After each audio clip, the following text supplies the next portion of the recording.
ক্ষেপণাস্ত্র আসছে, কিন্তু তা যেন বুদবুদের মতো ফাঁকা, আর তাতেই নাকানি চোবানি খাচ্ছে ইসরায়েল।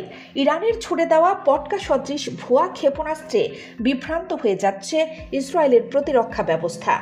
আর এই চাতুর্যময় কৌশলেই একে একে ফুরিয়ে আসছে ইসরায়েলের প্রতিরক্ষা গুদাম। পটকার মতো ইরানের এই ক্ষেপণাস্ত্রকে বলা হচ্ছে ডিকয় ক্ষেপণাস্ত্র। তাতেই হিমশিম খাচ্ছে ইসরায়েলের দুর্ধর্ষ আকাশ প্রতিরক্ষা ব্যবস্থা। ফাঁকা হয়ে যাচ্ছে তাদের অ্যারো এবং আয়রন ডোমের মতো সিস্টেমগুলোর গুদাম। এক প্রতিবেদনে চাঞ্চল্যকর এ তথ্য জানিয়েছে মার্কিন সংবাদ মাধ্যম ওয়াল স্ট্রিট জার্নাল। এক মার্কিন কর্মকর্তা জানান, ইসরায়েলের প্রতিরক্ষা ক্ষেপণাস্ত্র মজুদ ক্রমেই ফুরিয়ে আসছে। ওয়াশিংটন পোস্ট তো আরও এক ধাপ এগিয়ে জানাচ্ছে, আগামী 10 থেকে 12 দিনের মধ্যে ইসরায়েলের প্রতিরক্ষা রসদের অচল হয়ে যেতে পারে। ইরানের সঙ্গে লড়াই চালিয়ে যাওয়ার অস্ত্র সরঞ্জাম পাবে না তারা।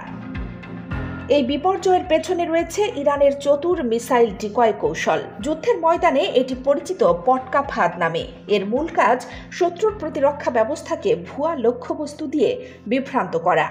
ডিকয় ক্ষেপণাস্ত্র দেখতে হুবহু আসল ক্ষেপণাস্ত্রের মতো এবং কার্যত আকাশে তার আচরণও একই রকম, কিন্তু এগুলো ক্ষতিকর নয়।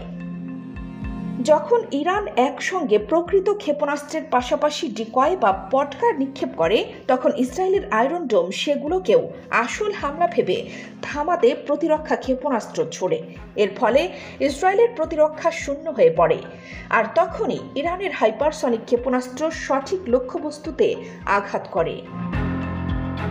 প্রতিরক্ষা বিশেষজ্ঞরা বলছেন, আয়রন ডোম থেকে প্রতিটি প্রতিরক্ষা ক্ষেপণাস্ত্র নিক্ষেপের পর পুনরায় লোড হতে সময় লাগে প্রায় 10 থেকে 11 মিনিট। বিপরীতে ইরানের হাইপারসনিক ক্ষেপণাস্ত্র লক্ষ্যবস্তুতে আঘাত হানে মাত্র 7 মিনিটেই। ফলে ইরান এই সময়ের ব্যবধানকে কাজে লাগিয়ে কার্যত ফাঁদে ফেলেছে ইসরায়েলের প্রতিরক্ষা ব্যবস্থাকে। কানিজ ফাতেমা নিপা, খবর সংযোগ।